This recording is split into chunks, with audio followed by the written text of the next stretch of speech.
Dito sa Papa Dudut Stories, ikaw ay hindi nag-iisa.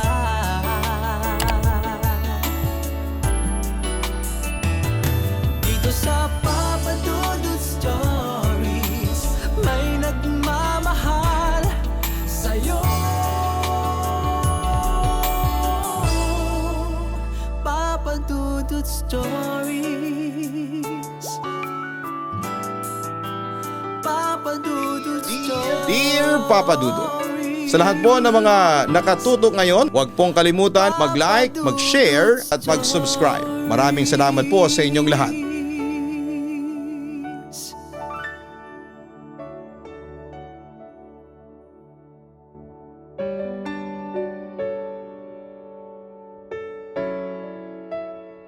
Dear Papa Dudut, una sa lahat ay gusto kitang batiin ng magandang araw at sa mga valued listener ng Papa Dudut YouTube channel. Tawagin mo na lamang ako sa pangalang Christine. Na-encourage ako na sumulat sa inyo dahil na rin po sa mga napapakinggan kong mga istorya ng pag-ibig sa Papa Dudut Stories.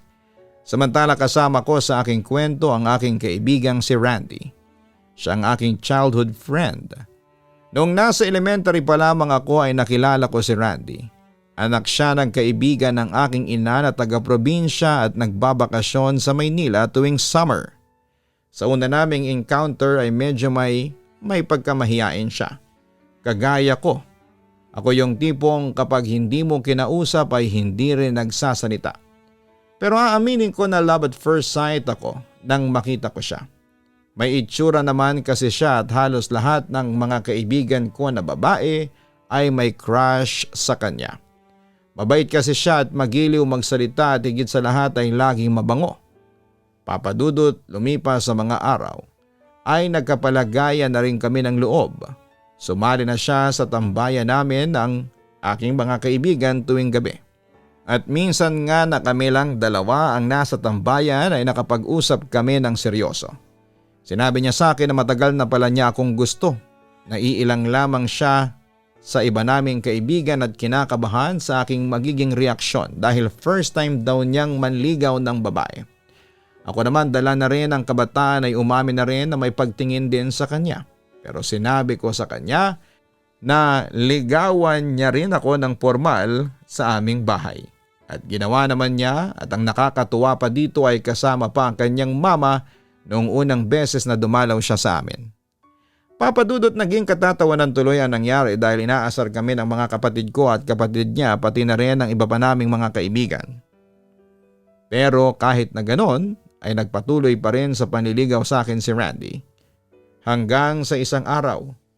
"O Randy, nagulat naman ako sa iyo." "Oo, narito si Ate Christine. Halika, pasok ka." Narinig kong wika ng kapatid kong si Alexi. Halatang inaasar pa nito ang manliligaw ko. Nagpasalamat naman si Randy at pinaupo siya ng kapatid ko sa sofa. "In fairness, hindi mo na kasama ang airmats mo natatawa nitong wika." "Teka, tatawagin ko lang si ate ha." "Ate Christine! Ate Christine, si Randy narito. Manliligaw na naman pero magugulat ka ha. Hindi na niya kasama ang airmats niya. Pangaasar pa niya rito." Napahagikik ako nang marinig ko yon mula sa aking kwarto. Hindi naman ako makapunta agad sa sala para entertain si Randy kasi nagpapaganda pa ako ng mga sandaling yon. Ayoko naman kasing humarap na mukha pang bruha sa manliligaw ko. Pagkatapos ay naghari ang tawanan sa sala sa pagitan ni Randy at Alexi. At nang masatisfied na ako sa aking itsura ay mabilis akong buwaba para entertain ang aking bisita. "Oy Alexi, inaasar mo na naman yang si Randy. Wala ka na namang magawa no?" Natatawa kong saway sa aking kapatid. "Ano ba ate? Natatawa pa rin kasi ako. Hindi ako makaget over nung isang linggo nang pumunta siyang kasama ang kanyang airmats na 24/7 na to the rescue sa anak." Sabi nito pagkatapos ay tumawa siya ng malakas. "Sige, iwan ko na kayo ng manliligaw mong mamas boy ha." Pangasar pa niya sa amin. "Ala, sige layas. Doon ka na sa kwarto mo. Huwag mo kaming istorbohin ni Randy rito." Natatawa ko habang tinataboy paakyat ang kapatid ko. "Pagpasensya mo na si Alexi ha Randy. baling ko sa aking manliligaw. Huwag ka na mag-alala, sanay na ako dyan kay Alexi, natatawa niyang wika sa akin. Kasi ba naman manliligaw ka lang sa akin kasama mo pa ang airmats mo. Naloka talaga ako sa iyo nung isang linggo. Parang siya yung nanliligaw noon, hindi ikaw Dagdag ko naman. Siyempre kinakabahan ako noon, Christine. At saka alam mo namang first time ko manligaw sa babae. Kaya nagpatulong ako sa airmats ko. Nahihiyang pag-amin ni Randy sa akin. Hindi naman ako makapaniwala sa sinabi niya. Hindi nga. First time mo manligaw sa babae? Tumango siya bilang tugon. Oo, hindi ko ba nasabi sa iyo? Sa edad kong ito wala pa ako nagiging girlfriend kasi nga mahiyain ako. Samantala'y nagulat na lamang kami nang biglang nagsalita si Alexi. Yun pala nakadungaw siya sa hagdan. Talaga Randy? Wala ka pang nagiging girlfriend so it means virgin ka pa. Kaloka ha, pangaasar pa nito. Aba, nakikinig ka pa sa usapan namin, chismosa ka talaga Alexi. Hala, pasok ka na sa kwarto mo. Sige, isusumbong talaga kita kay tatay pag uwi niya, saway ko sa aking kapatid. Pero nagpatuloy pa sa pangaasar ang kapatid ko. Virgin at 25? 1 in a million lang ang mga lalaking katulad niya, no? Naku ating, naka-jackpot ka kay Randy. Hala, pasok sa kwarto, bruhang to. Saway ko ulit sa makulit na si Alexi. Natawa lamang si Randy sa aming dalawa ng kapatid ko. Hayaan mo na yung kapatid mo, Christine. Actually, natutuwa ako sa kanya. Naku, pagpasensyahan mo na lang yung kapatid ko. Anyway, mabalik tayo. Ayos lang naman sa akin na manligaw ka sa akin na kasama ang airmats mo. Gusto ko nga yun At least, nagkakilala na kami. At saka mukhang naka-vibes naman namin ang isa't isa. Wika ko. Oo nga Gustong gusto ka nga ng airmats ko. Nga pala, sinabi mo sa akin noon na ligawan kita ng formal sa bahay mo. Ang alam kong formal na ligawan kasama pati ang mga parents natin. Paliwanag pa niya. Pamamanhi ka na yun Randy, yung tipo nagpaplano ng magpakasal. Sa kaso naman natin nanliligaw ka pa lang kaya hindi pa kailangan ng eksena ng mga magulang natin. Pag-correct ako naman sa kanya. Naku Christine, muntik ko nang makalimutan. Ito palang present ko sa iyo. Pagkatapos inabot niya sa akin ang isang bouquet ng bulaklak at 2 boxes ng chocolates. Salamat ha Randy. Balik ko naman sa kanya. Christine, gusto ko lang na malaman mo na sincero ako sa panliligaw sa iyo. Seryoso ko sa iyo kasi ikaw lang ang nagpaandar nitong puso ko. Matagal ko nang nararamdaman ang espesyal ka sa akin. Simula pa lang nung una kitang makilala. Pero ngayon lang talaga ako nagkaroon ng lakas ng loob na sabihin ito sa iyo. Sana Christine hayaan mong patunayan ko sa iyo kung gaano kita kamahal. Sabi niya sa akin na bagamat cheesy ay sincere naman siya kaya kinilig na rin po ako. Naniniwala naman ako sa iyo Randy. Nararamdaman ko naman na seryoso ka sa akin at nagpapasalamat ako doon ang sabi ko. So ano na? Sasagutin mo na ba ako? Nahihiya niyang tanong sa akin. Oo, sinasagot na kita. Tayo na. Tugon ko sa kanya. Siyempre natuwa ng husto si Randy sa naging sagot ko sa kanya. Halos hindi siya makapaniwala na meron na siyang girlfriend. Talaga? Naku Christine, hindi ko makakalimutan ang araw na ito. Pakis nga, sabi pa niya sa akin. Pinagbigyan ko naman siya sa gusto niya at nakaisang halik ako sa kanya sa pisngi. Anyway Randy, sasabihin ko na sa iyo ng maaga. Ayos lang ba sa iyo ang long distance relationship kasi malapit ng pasukan? Doon ako sa Maynila mag-aaral ng college. Medyo wala tayong physical contact. Ayos lang ba sa iyo yun? Seryosong tanong ko sa kanya. Walang problema sa akin Christine. Marunong ako maghintay at saka hindi naman ako mainipin. Paggarantiya naman niya sa akin. Papa Dudut, nagkaroon kami ng long distance relationship ni Randy dahil dito ako sa Maynila nag-aral samantalang siya naman ay sa probinsya nila. Wala po akong cellphone noon kaya sa mga love letters kami nag-uusap. Sa tuwing umuwi ang mama niya dito sa Maynila ay may sulat siya na padala at ganoon din ako pag uwi ng mama niya sa probinsya ay nagpapadala din ako ng sulat dito.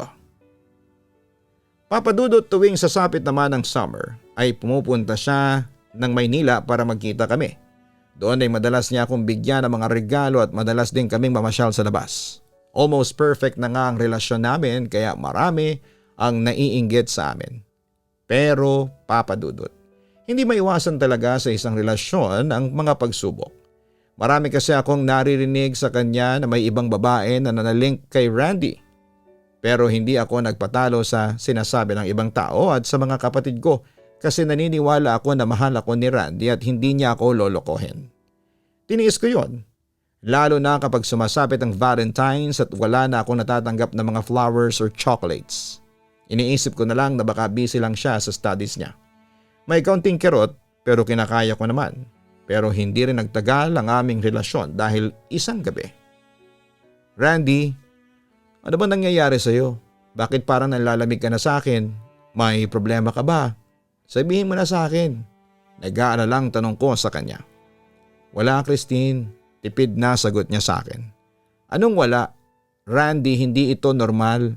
May something wrong sa'yo. Ano ba yun? Kasi napapansin ko na sa'yo na parang wala ka ng time para sa akin. Hindi mo na sinasagot yung mga love letters na pinapadala ko sa'yo sa tulong ng mama mo. Hindi mo na rin sinasagot yung mga tawag ko sa'yo. Tapos ng Valentine's Day, hindi mo man lang ako binigyan ng flowers and chocolates.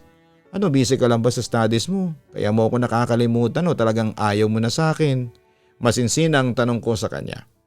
Hindi ko alam kung paano ko ito sasabihin sa iyo. Parang nag-aalinlangan pa siyang sabihin sa akin ang totoo, Papa Dudut. Ano ba yon ha? Insist ko sa kanya. I'm sorry pero gusto ko nang makipaghiwalay sa iyo. Bigla na lang niyang sinabi sa akin. Nanlumo at halos mawarak ang aking kalooban nang marinig ko yon mula sa kanya. Ano? Randy naman, huwag mo naman gawin sa akin to. Kung kailan kita minahal ng todo, saka mo sasabihin sa akin na gusto mo nang makipaghiwalay. Maawa ka naman sa akin, Randy. Ayaw ko rin sanang gawin ito pero ayaw kong isakripisyo ang panghabang buhay na kaligayahan natin. Minahal naman kita kaso may isang babae akong na-meet na mas mahal ko kaysa sayo. Pagpapatuloy pa niya. Sa puntong iyon ay hindi ko na napigilang umiyak sa harapan niya. Randy, bakit mo ba ako ginaganito? Tanong ko sa kanya. Ayaw kong saktan ka hanggat maaari. Pero intindihin mo naman sana ako. Pakiusap niya sa akin. Pero ako, bakit hindi mo rin ako intindihin? At saka sino yung bago mong girlfriend? May hinanakit na tanong niya sa akin. Schoolmate ko siya. Laika ang pangalan. Nahihiyang sagot niya sa akin. Sumagi tuloy sa isipan ko yung mga araw na may nasasagap akong chismis tungkol sa boyfriend ko. Tama pala yung mga naririnig kong chismis kung ganon. Na may kinakalokohan ka ng ibang babae. Hindi pa ako noon naniniwala kasi buong kumpiyansa ko noon na mahal mo talaga ako. Yun pala nagkamali ako. Randy, ang sama mo. Alam mo bang parang sasabog itong dibdib ko dahil sa ginawa mo? Gusto kong sumigaw sa galit. Gusto kitang saktan. Pero hindi ko magawa kasi nangingibabaw pa rin ang pagmamahal ko sa iyo. Halos mag-hysterical na talaga ako dahil sa sobrang panlulumo. Pwede pa naman tayong maging magkaibigan, Christine. Ipagpapatuloy natin yun. Suhestyon niya sa akin. Na hindi ko nagustuhan. Sa palagay mo, Randy, ganon lang kadali yun. Hindi no. Gusto kita bilang boyfriend, hindi bilang kaibigan. Ang sabi ko sa kanya. Wala na ba talagang pag-asa itong relasyon natin? Hindi ko alam, ang sabi pa ni Randy. Hindi ko masasabi kung wala nang pag-asa magkabalikan tayo. Christine, kung sakaling magalit ka man sa akin, wala na akong magagawa doon. Naunawaan naman kita. Ipagdarasal ko na lang sa Diyos na sana'y maging okay ka. Sa puntong yon ay na-realize kong hindi na mababago pa ang desisyon ng boyfriend ko. Kaya isang desisyon din ang aking ginawa. Huwag kang mag-alala, Randy. Hindi ako galit sa iyo. Binubulong kasi ng puso ko na patawarin ka. Mahal kita, Randy, pero hindi kita pipigilan sa paghanap mo ng sarili mong kaligayahan. Masakit man sa akin pero kailangan kitang i-give up kasi ayaw ko namang ipilit ang sarili ko sa iyo. Kung saan ka maligaya, Randy, doon ako. Susuportahan kita. Pinapalaya na kita. Ang sabi ko pa sa kanya. Alam mo, Papa Dudut, noong gabing yon kahit na labis ang pagmamahal ko sa kanya ay pinalaya ko siya. Hindi ako nagpakita ng pagkalungkot at lalong hindi ako umiyak sa harapan niya habang kami ay magkausap. Sinabi ko na lang sa kanya na okay lang kahit masakit, wala naman akong magagawa at ayaw kong ipilit ang sarili ko sa kanya, Papa Dudut. Pero umuwi ako noon ng mag-isa. Masakit ang dibdib na parang sasabog. Gusto kong sumigaw pero wala akong magawa at simula noon ay hindi na kami nag-usap kahit minsan at kung magkita man kami sa mga okasyon ay parang normal lang. Pero deep inside in my heart ay may kirot kasi mahal ko pa rin siya. Lalo na kapag nakikita ko na maligaya siyang kapiling ang girlfriend niya. Ngunit isang araw ay laking gulat ko nang minsang mag-cruise ulit ang landas namin ni Randy. Sa totoo lang ay matagal ko nang gustong sabihin ito sa iyo. Kasi palagi akong nauunahan ng takot. Hindi ko alam kung matatanggap mo pa ulit ako o hindi na. Kasi Christine, na-realize ko sa sarili ko na mas mahal pala kita kaysa kay Laika. Revelasyon niya sa akin. At paano naman ang girlfriend mo? Hihiwalayan mo na ba siya? Curious kong tanong sa kanya. Hindi pa. Hindi pa. Kami pa rin ni Laika ngayon. Nahihiya niyang sagot. Hindi ko naman maitago ang inis sa sinabing niyo ng ex-boyfriend ko. Ganun pala eh. Bakit sasabihin mo sa akin na mas mahal mo ako kaysa sa babaeng yon? Hindi ko mahiwalayan si Laika. May sakit kasi sa puso. Bukod dun nag-iisa lang siya sa pamilya niya. Alam mo ba? Tinangka ko ng hiwalayan noon si Laika kaso pinagbantaan ako ng uncle niya na papatayin niya ako kung sakaling hiwalayan ko ang pamangkin niya. Si Laika naman nagbanta sa akin na magpapakamatay siya kapag hiniwalayan ko siya. Kwento niya sa akin. Sa totoo lang, Papa Dudut, ay hindi ako sigurado kung papaniwalaan ko ba siya o hindi. Pinasok mo yan, Randy. Panindigan mo. Wika ko. Hindi, Christine. Ikaw pa rin ang mahal ko hanggang ngayon. Pinagsisisihan ko na yung ginawa ko sa iyo noon. Christine, sana'y mapatawad mo na ako. Ang sabi ni Randy na umiiyak na ng mga sandaling yon. Huminga naman ako ng malalim at muling bumaling kay Randy. Hindi na ako galit sa iyo, Randy. Matagal na kitang pinatawad. Mahinang wika ko dahil aaminin ko na kahit ganon ang sinapit ng aming relasyon ay mahal ko pa rin ang lalaking yon. Pwede naman tayong magsimula ulit, Christine. Handa kitang mahalin. Hindi ko na pinatapos pa ang kanyang sasabihin dahil tutol na ako sa gusto niyang mangyari. I'm sorry, Randy, pero ayaw kong pumasok sa gulo. Ayaw kong agawin kita kay Laika at saka alam mo namang hindi na pwedeng maging tayo kasi nga naka-reserve ka na sa ibang babae. Katwiran ko. Pero Christine, please naman. Alam ko at nararamdaman mo na mahal mo rin ako. Halos magmakaawang wika niya sa akin. Ayaw kong gumulo pa ang sitwasyon. Ayaw kong may mangyaring masama kay Laika nang dahil sa ating dalawa. Hindi kaya ng konsensya ko, Randy. Paliwanag ko sa kanya. At paano naman ang nararamdaman natin sa isa't isa? Isasakripisyo na lang ba natin ito para sa kanila? Tanong niya sa akin. Oo, kasi yun ang tama. I'm sorry, Randy, pero buo na ang desisyon ko. Hanggang friends na lang muna tayo. Yon ang naging final decision ko ng sandaling yon. Papa Dudut, sobra akong nagulat sa mga binalita sa akin ni Randy. Pero dahil ayaw kong masaktan ay minabuti kong makipagkaibigan na lang kay Randy. Although mahal ko pa rin siya. Hindi ko siya magawang sagutin muli kasi nasa dibdib ko pa ang takot na baka iwanan niya ulit ako sa ere tulad ng ginawa niya sa akin noon. Ayaw ko nang masaktan pa, Papa Dudut. Samantala alam kong nasaktan din si Randy sa sinabi kong hanggang magkaibigan na lang muna kami. Pero at the same time alam kong nauunawaan niya ako. Alam ko na ito ang best option para magsimula ulit kaming dalawa at tinayaan na lang ang tadhana na gumawa ng paraan para muli kaming magmahalan. Papa Dudut, kinimkim ko ang lahat ng mga nararamdaman ko kay Randy. Bukod kasi sa ayaw kong masaktan ay may iba na rin kasi akong mga priorities sa buhay. Gusto ko kasing matupad ang pangarap ko. Kaya mas minabuti ko na lang muna na maging magkaibigan kami ni Randy. Hanggang isang gabi ay muli kaming nagkita ng aking kaibigan. Kumusta na kayo ni Laika? Seryosong tanong ko sa kanya. Nag-usap kami kahapon ni Laika at sinabi ko ulit sa kanya na gusto ko makipaghiwalay sa kanya. Nag-away kami at nagbanta na naman siya na kapag hiniwalayan ko siya ay magpapakamatay siya. Napahinga lamang ako ng malalim sa aking mga narinig. Ay, ganun ba? Ikaw, kumusta ka na? Wala bang nanliligaw sa iyo doon sa opisinang pinagtatrabahuhan mo? Agad naman akong sumagot sa tanong niya. Heto, ayos naman ako. Marami nga lang akong paperworks na tinatapos. Tungkol naman sa loob ng opisina oo. May mga nanliligaw nga sa akin pero wala yun sa akin ha. Concentrated muna ako sa career ko. Christine, mahal mo pa ba ako? Bigla na lamang niyang tanong sa akin. Oo, mahal kita. Kaso bilang kaibigan lang, sagot ko.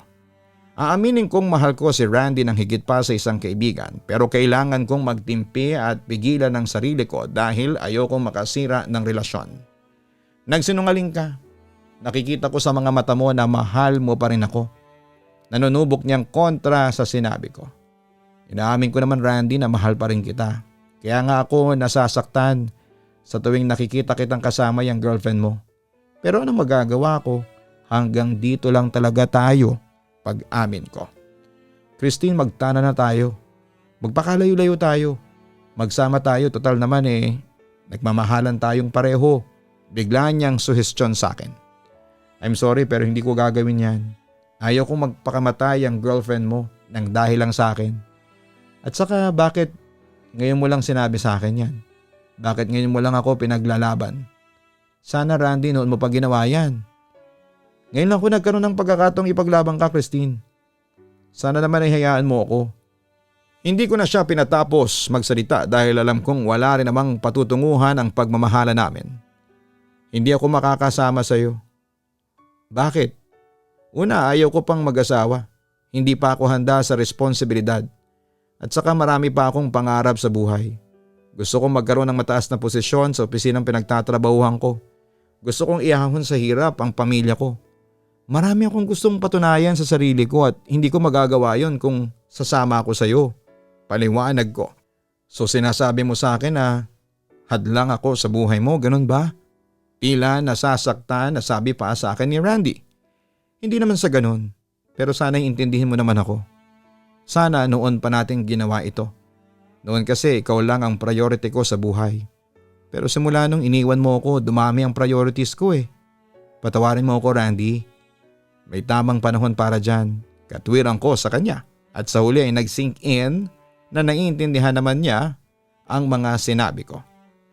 Papadudot lumipas sa mga araw at nalaman ko na dito na rin pala sa Maynila nagwo-work si Randy. Minsan pa nga ay nagkakasabay kami pero ako ay pilit akong umiiwas.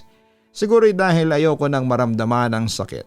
Pero kahit na anong iwas ko sa kanya sa tuwing kailangan ko ng tulong, siya ang unang taong nandyan para sa akin.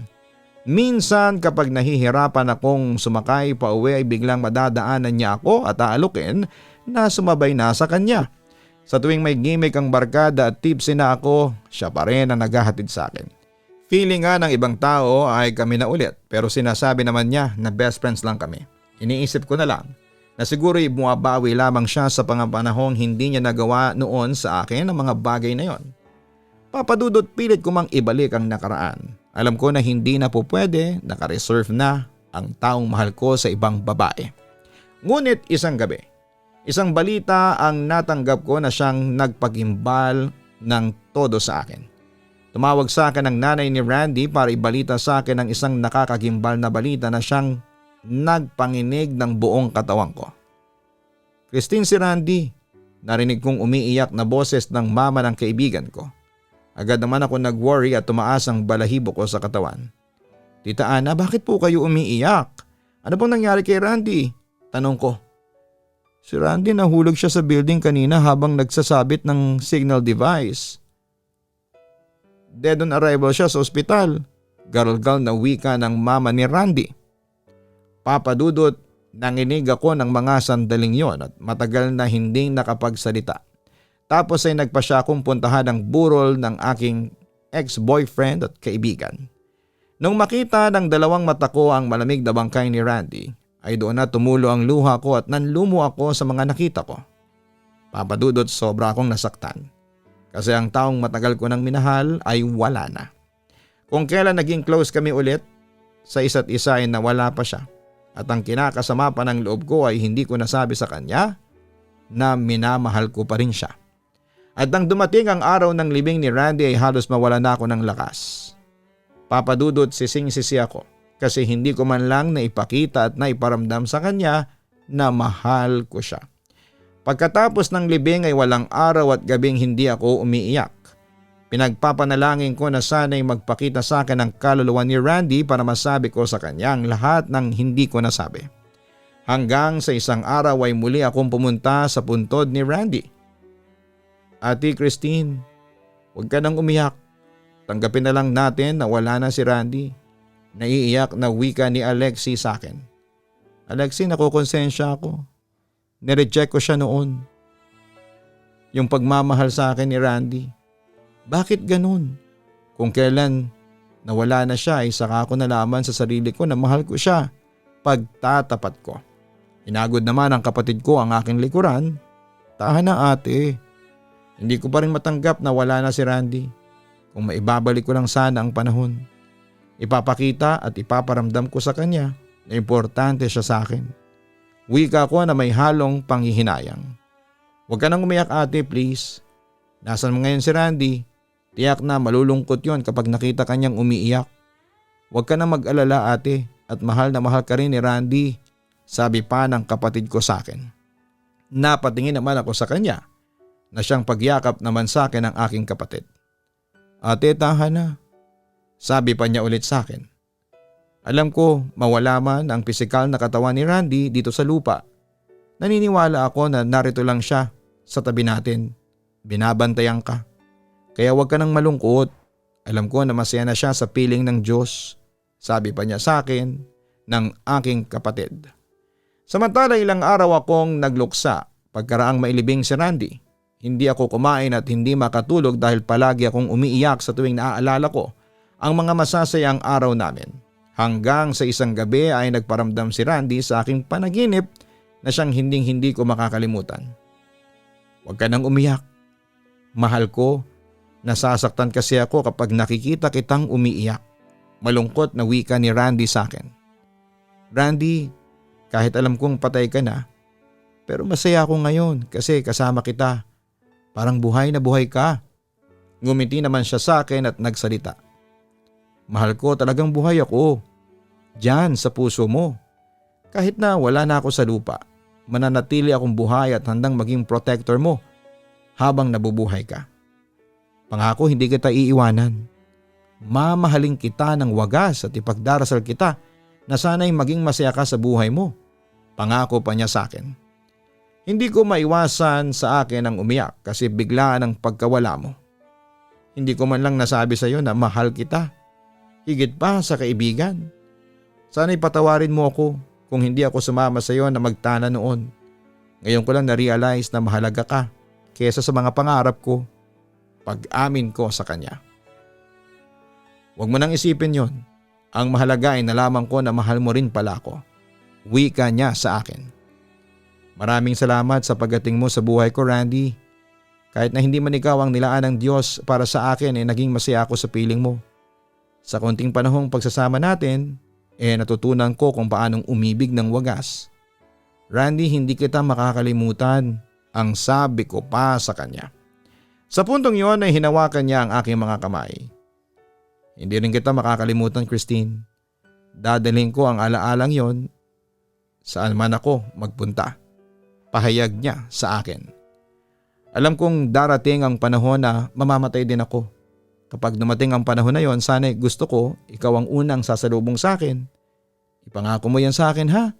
Naiiyak kong wika sa kanya. Oo Christine, pangako. Mahal na mahal kita. Pagkatapos ay hinalikan niya ako sa labi bago tumungo sa liwanag at doon ay nagising na ako sa aking panaginip. Papadudot masakit sa akin ang pagkawala ni Randy. Kahit nasa trabaho ako, wala akong ginawa kundi ang umiyak. Inintindi naman ako ng mga ka-office mates ko at ng boss ko. Hinayaan lang nila ako. Tumagal yon ng ilang buwan at dinaglaon ay unti-unti rin akong nakamove on. Papadudot, hindi ko man lang nasabi kay Randy na mahal ko siya at masaya ko na naging parte siya ng aking buhay. Hindi siya mawawala dito sa aking puso at ang mga masasayang alaala na naiwan niya. Randy, kung nasaan ka man ngayon, maraming salamat sa pagdating mo sa buhay ko. Kahit na hindi man ikaw ang nilaan ng Diyos para sa akin ay masaya ako sa kaunting panahong ibinigay ka ng Diyos sa akin para maging protector ko. At maraming salamat kasi tinuruan mo ako kung paanong umibig ng wagas. Papa Dudut, hanggang dito na lamang po ang sulat ko. Maraming salamat po sa pagbabasa ng sulat ko. Sana'y mapili niyong i-upload sa YouTube channel mo. God bless. At sa buong staff ng Papa Dudut Stories, more power. Lubos na gumagalang, Christine. Nakakalungkot na malaman na napakaagang lumisan ni Randy sa mundong ito. Pero Christine, huwag mong sisihin ang iyong sarili kung hindi kayo nagkasama sa mga nalalabing araw niya sa mundo. Tama lang ang ginawa mo na mas pinili mong maging magkaibigan na lamang kayo kaysa magkabalikan. May sabit pa si Randy na mga panahong iyon at siguradong malaking problema ang iyong haharapin kung sinunod niyo lamang ang puso ninyo. Siguro yun lamang ang nakatadhana sa inyong dalawa at kailangan ninyong tanggapin yon. At huwag kang mabuhay sa regrets. Christine, hanggat humihinga ka, samantalahin mo ang pagkakataong dumarating sa iyo. Live your life to the fullest. At hindi ko inaalis sa iyo na i-treasure mo ang mga masasayang memories ninyo ni Randy, pero kailangan mo mag-move forward. Huwag mong gawing hadlang ang mga memories mo kay Randy para mag-move forward ka sa iyong buhay. I'm sure hindi rin gugustuhin ni Randy na makita kang malungkot. Anyway, maraming salamat sa iyo Christine sa pagbabahagi mo ng iyong totoong kwento sa Papa Dudut Stories. God bless and take care.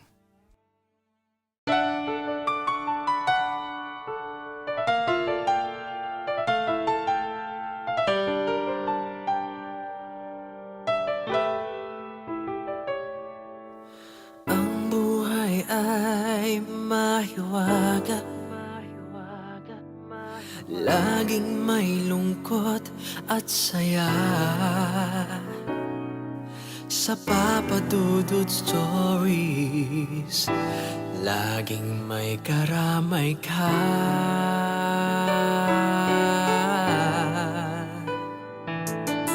Mga problemang kay bigat, dito ay pakikinggan ka.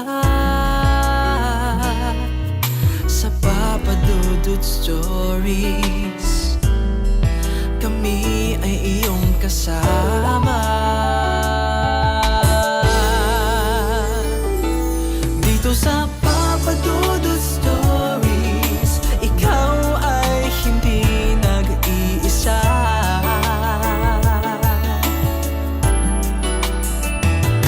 Dito sa Papa Dudut Stories, may nagmamahal sa'yo. Papa Dudut Stories, Papa Dudut Stories,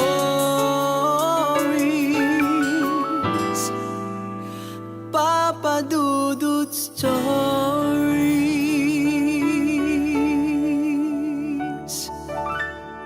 Makipagkulitan! So ayun po guys, nagkakagulo na po tayo ngayon dito. Nakikita po natin si Gian. Hi everyone! So ayun na po, may mga bisita po kami. Andito po ngayon. Makipagtawanan!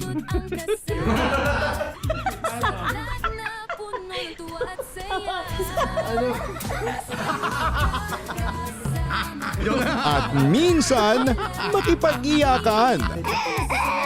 Lagyan na ng gamot. Kanina umiyak si Gian, sabi niya, Ama, tanggapin mo ang kapalaran ng iyong ama. Sa Papa Dudut Family YouTube channel. Subscribe na! Dito sa